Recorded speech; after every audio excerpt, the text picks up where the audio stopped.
Hey,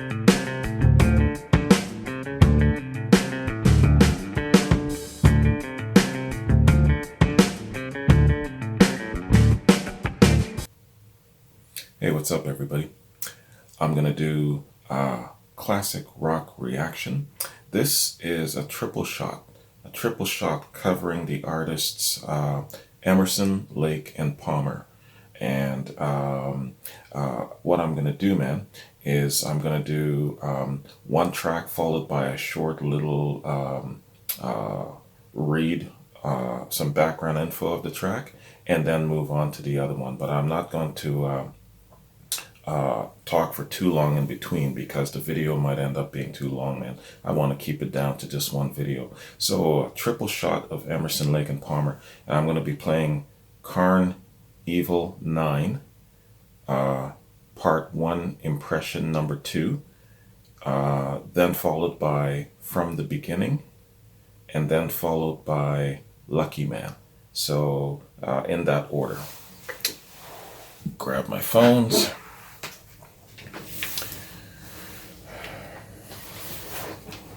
Grab my cans. Alright, man, let's do this. Carn Evil 9, Part 1, Impression Number 2. Let's get it.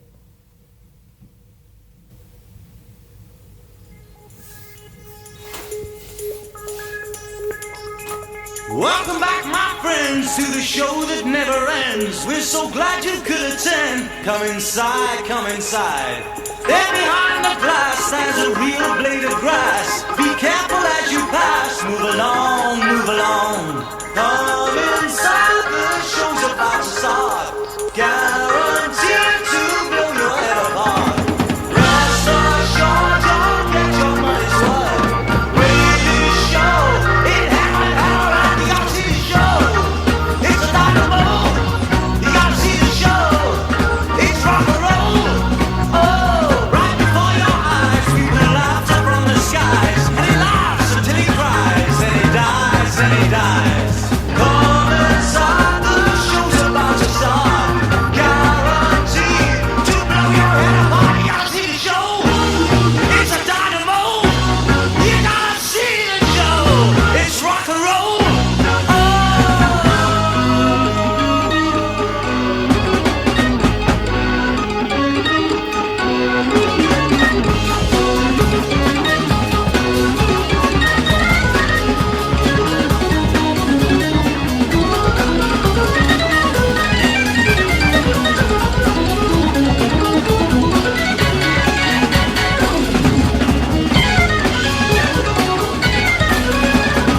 I love the organ in this.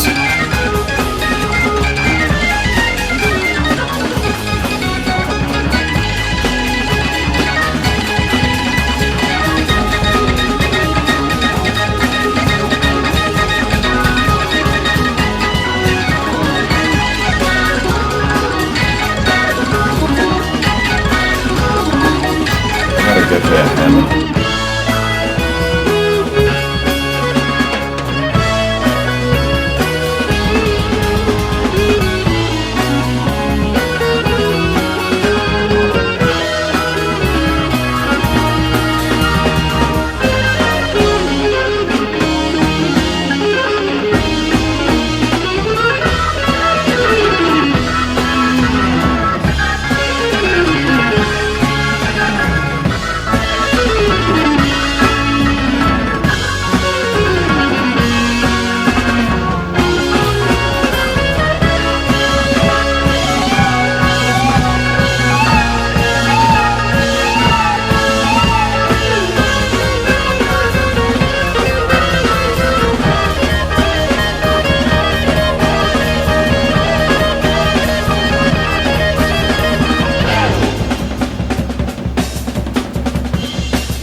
was outstanding.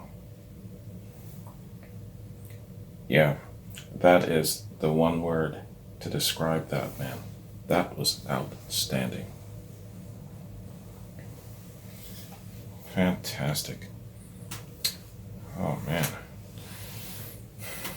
Where do you begin breaking down a song like that? You begin with a masterful musicianship. Come on, man, focus. There we go. Holy cow. Yeah, sorry about that, man. Yeah, you begin with a masterful musicianship. And yeah, the organ, the presence of the organ in this, the organ, the synthesizer, you know the word I'm trying to pronounce. Fantastic, man. Fantastic. The drumming, the pace, and it just takes you on a trip, you know? It just captures your imagination and just takes you with them. Fantastic. His singing is really, really entertaining too. You know, he's got a lot of life in his singing, life in his pitch, his delivery. He's talking to you and singing to you at the same time, and he's just pulling you in with his voice. You know, who I was thinking of as he was singing, kind of like a parallel, was Freddie Mercury, the way Freddie Mercury sings. But of course, Freddie Mercury's voice is a bit more higher pitched, but it gave me that Queen impression listening to this. Fantastic, man. I'm not gonna go off for too long about it. I'm gonna get to reading right away because this is a triple shot and I don't want to take too much time up, man. All right, so I'm just bringing up my link here to Wikipedia. All right, man. Emerson, Lake, and Palmer. There we go. So, Emerson, Lake, and Palmer were an English progressive rock supergroup formed in London in 1970. The band consisted of keyboardist Keith Emerson, singer, bassist, guitarist, and producer Greg Lake, and drummer and percussionist Carl Palmer. With 9 RIAA certified gold record albums in the US and an estimated 48 million records sold worldwide, they were one of the most popular and commercially successful progressive rock bands in the 1970s, with a musical sound including adaptations of classical music with jazz and symphonic rock elements, dominated by Emerson's flamboyant use of the Hammond organ, Moog synthesizer, and piano, although Lake wrote several acoustic songs for the group. Yeah, man, I gotta get me one of those Hammond organs. I'm just a fan of that instrument. The band came to prominence following their performance at the Isle of Wight Festival in August 1970. Influence and critical reception. A 2016 retrospective review in Rolling Stone lists 10 essential songs by Emerson, Lake and Palmer and noted ELP became one of rock's first supergroups upon forming in 1970. The result was a stretch of albums that turned progressive from a black light in the basement listening experience into a stadium-filling phenomenon. At their heart was Emerson, whose internal quest for a bigger, grander sound, thanks to a bank of organs and synthesizers that grew to resemble a fortress on stage, helped make ELP one of the most accomplished and absorbing bands rock ever birthed. Wow, that's a Rolling Stone review. They've got some use after all. Metal bands such as Iron Maiden and Dream Theater have cited ELP as one of their influences. ELP's final performance took place in 2010 at the High Voltage Festival in London to commemorate the band's 40th anniversary. Both Emerson and Lake died in 2016, leaving Palmer as the only surviving member of the band. Okay, so let's go to some song fact information here, man. Carnival 9. Carnival 9 is an extended work by progressive rock group Emerson, Lake and Palmer, appearing on the album Brain Salad Surgery, a futuristic fusion of rock and classical themes. It is regarded by some to be their best work. At nearly half an hour long, it is also their longest studio recording. Carnival 9 consists of 3 movements called impressions, with the first impression divided into 2 parts. First impression part 1, first impression part 2, second impression, and third impression. The work's most recognizable portion to many is first impression part 2. Yeah, and this is the impression that we just listened to, that a number of you were telling me to just go straight to that. And its introduction, welcome back, my friends, to the show that never ends, which eventually became the title of ELP's second live album. It is often used as a song dedicated to the opening of sports seasons. First Impression Part 2 is also a common radio staple, although it opens with the intro line and can leave casual radio listeners a bit surprised, not necessarily knowing what led up to that point from Part 1. The common problem being that combined, First Impression lasts over 13 minutes and hence would not be accessible on radio played with parts 1 and 2 together due to its length. So the shorter part 2 is just played by itself instead.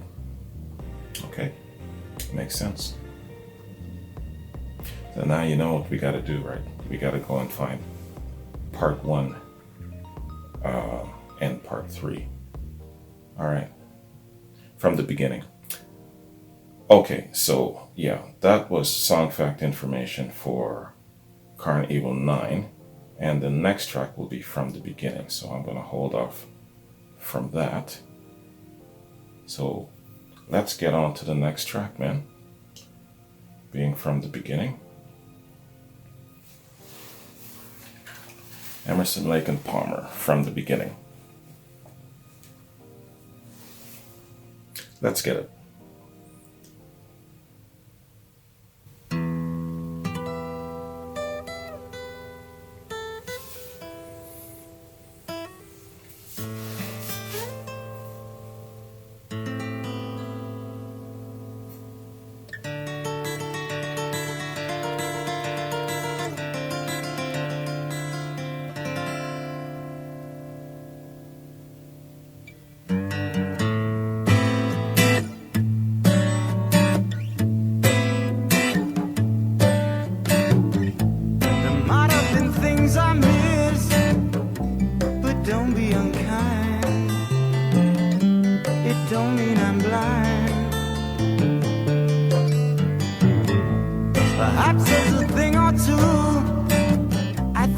I've heard this. I shouldn't have said, but there it is.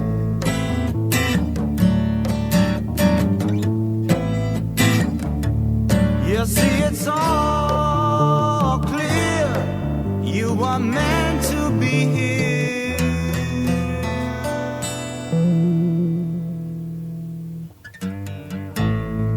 From the beginning.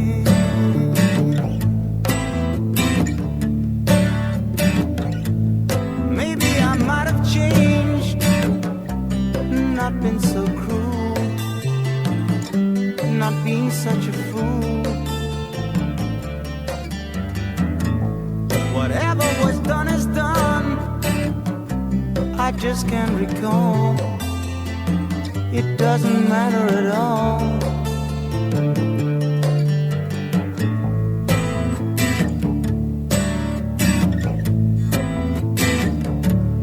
You see, it's all clear.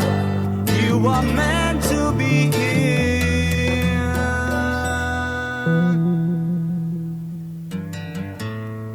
From the beginning.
All right, man. From the beginning, Emerson, Lake, and Palmer. That was excellent. That was excellent. Really nice, tranquil, somber pitch to it. Fantastic. A combination of a whole bunch of different things. Some acoustic strumming. We've got some great synthesizer licks in there. Fantastic. Great vocals. I can't tell the difference between the singers, who's singing, who's not. I'm going in order. I'm guessing that the first track was sung by Emerson, and perhaps this one was sung by Lake, because I'm getting a slight difference. Maybe it's just the pitch of the songs, but who is the primary singer? Because I'm feeling that between these two tracks, there were two different singers. It takes a while to really sometimes be able to differentiate between singers when you're only hearing this for the first time. Yeah, but fantastic. This is an excellent, excellent song. Really, really nice.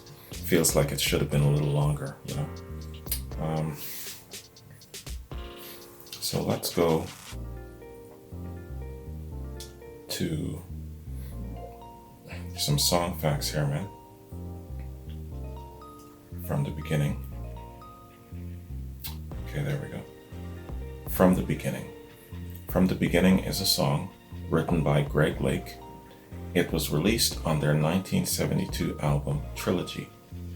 It hit number 39 in the United States and was their highest charting single ever. From the Beginning showed Greg Lake's acoustic guitar skills were right up there with his bass talents. Okay. A heartfelt song of devotion, Lake claims that the inspiration for the song has left his memory. Lake says, and I quote, "Very often, lyrics simply come about simply because of the way one feels at a moment in time. There's no earth-moving moment of divine inspiration or grand plan, and I'm sure that was the case with this song. Although very young at the time, I sometimes had moments of reflection and maybe also perhaps a feeling that I could be a better person. I think this was just one of those feelings." Unquote. Yeah, okay. Fantastic. So, the songwriter in the group is Greg Lake, it seems. And then the person who puts the music together would seem to be Keith Emerson a little bit more so. Kind of getting the idea of their structure. Yeah, fantastic song. I really, really like that. I've heard it at some point in my life in passing. It took at the most maybe 20 seconds into the song for a familiar kind of memory association factor to hit me, and I realized, yeah, I've heard this tune before. Somewhere along the way I've heard it before, and I knew that I liked it. You know, one of the great thing about doing reactions is you get to connect the dots. You get to, oh, hey, I realize, yeah, okay, I know this song. Perhaps there might be a memory attached to it that will kind of deepen the memory a little bit more and the familiarity of the song a little bit more. And so I like kind of going through that phase of discovering that, hey, you know what? I do know this song. I have heard it before. And okay, so now connecting the dots, it's by this artist, and this is the background information of the song and the inspiration to the song. And that to me is really one of the best things about doing reactions. I come to realize that, hey, you know what? I have heard this before. I know more about classic rock than I originally thought. Going through this process of reacting, I now, it's kind of like that glue that brings it all together and binds it for me, which is really cool. So that's a really fun part of doing reactions, just discovering stuff like this, you know, and getting to the source of my familiarity. So that's really, really cool. All right, man. So from the beginning.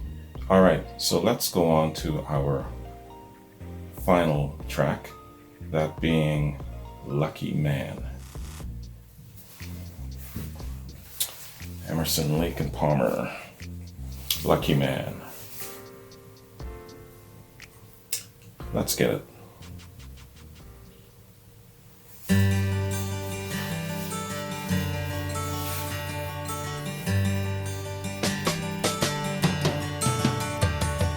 He had white horses and ladies by the score, all dressed in satin and waiting by the door. Ooh, what a lucky man he was. Ooh, what a lucky man he was. Nice harmony.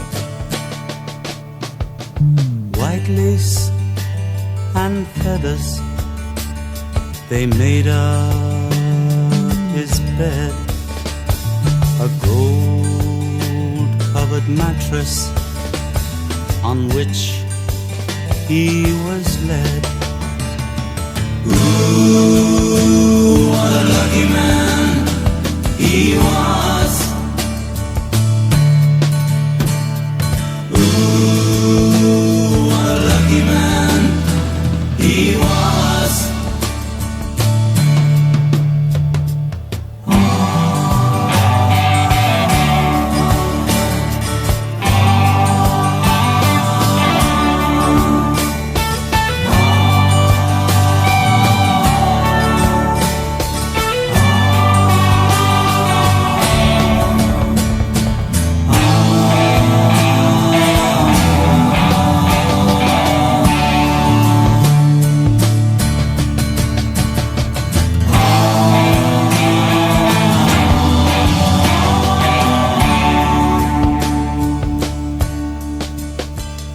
He went to fight wars for his country and his king, of his honor and his glory.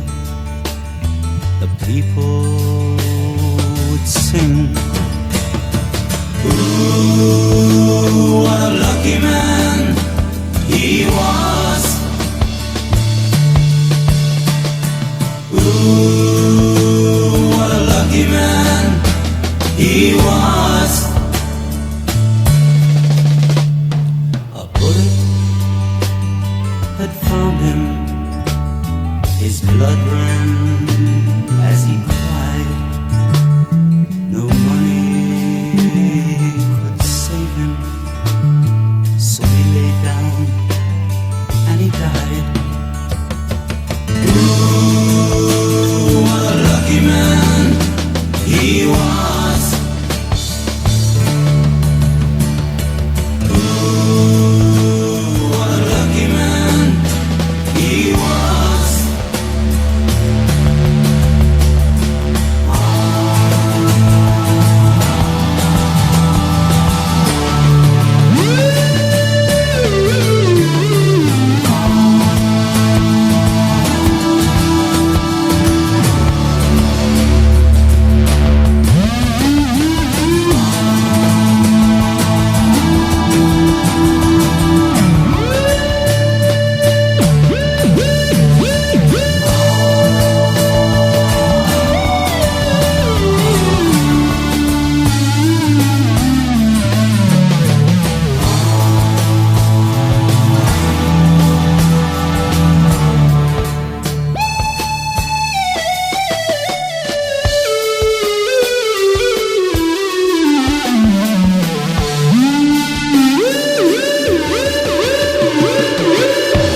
Okay.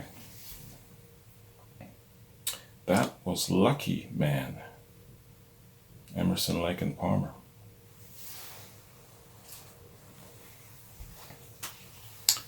Man, what a great introduction to these guys, man. This song I know for sure. Oh my God, what is wrong with this camera today? I'm sorry, y'all. I'm really gonna have to do something with this. It's a new camera and it's really ticking me off. All right, where was I, man? Yeah,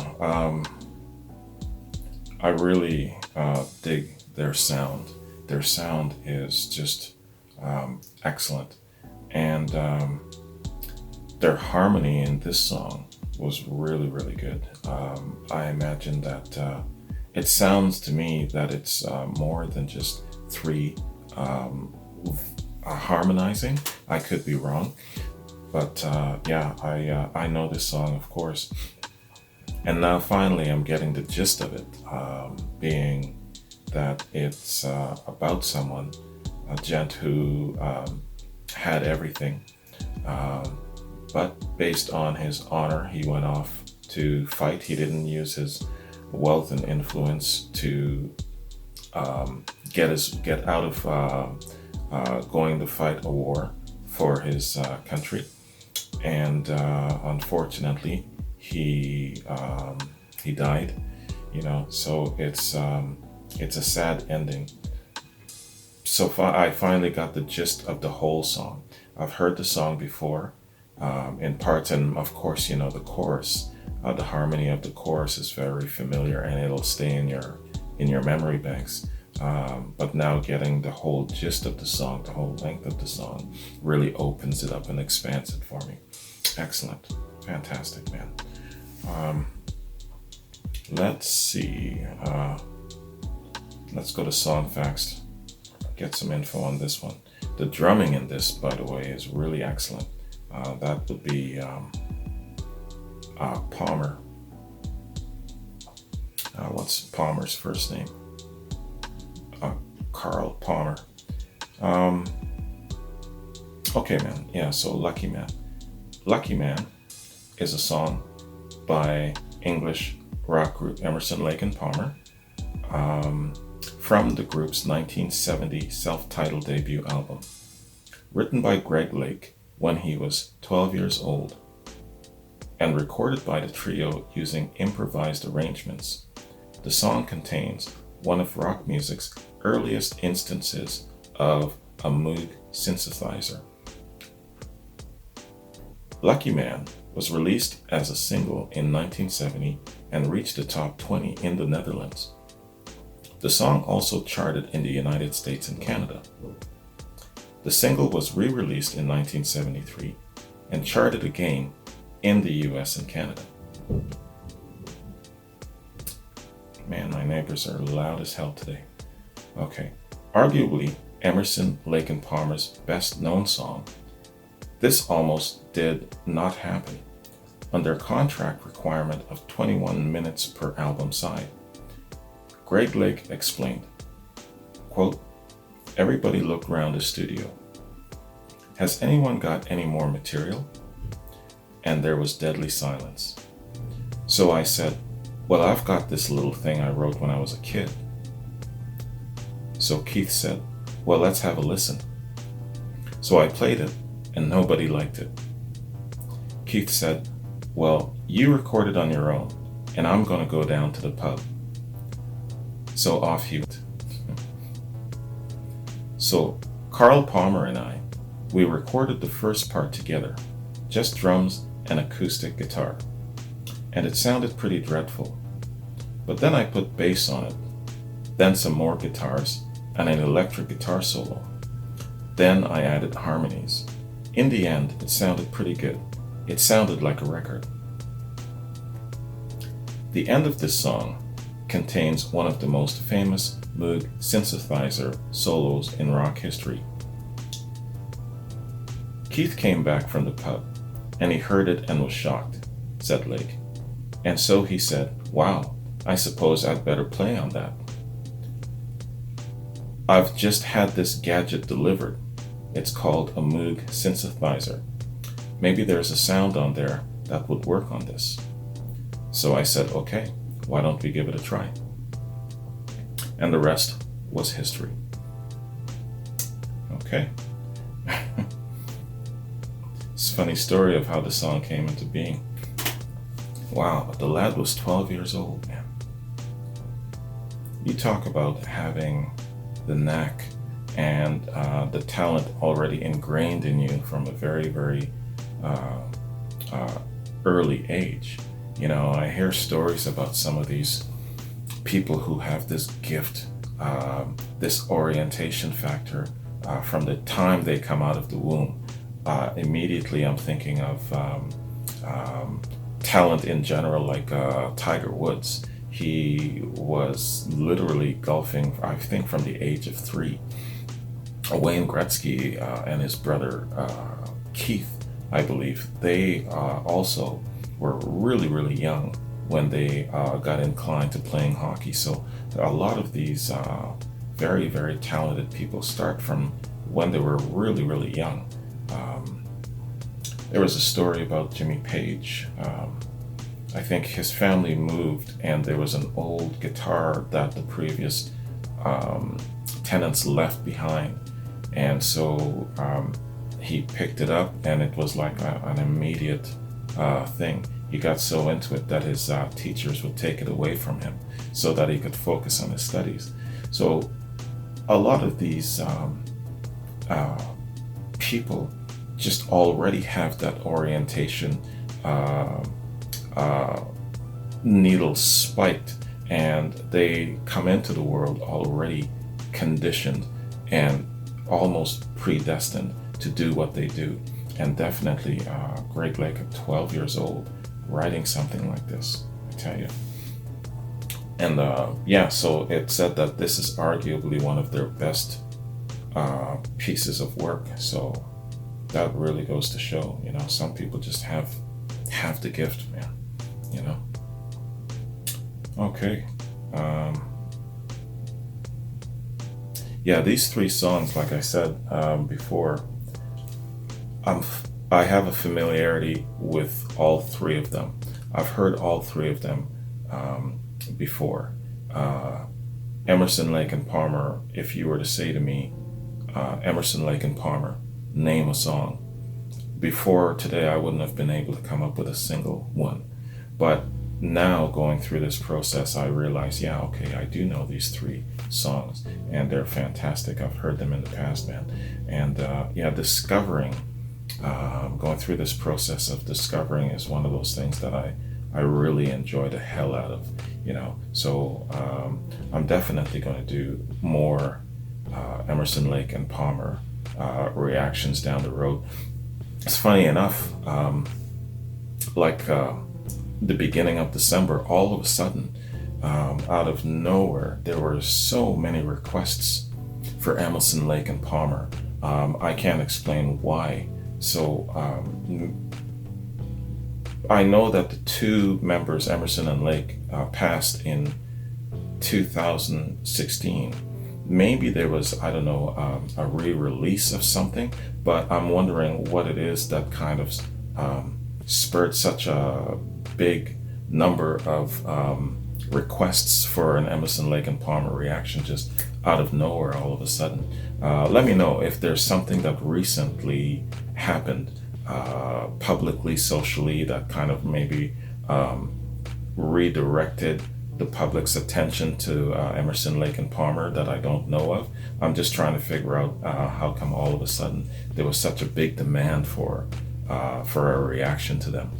Anyways, man, yeah, so that's my reaction to Emerson, Lake and Palmer. I definitely plan on doing more, and these 3 songs were among the more highly requested.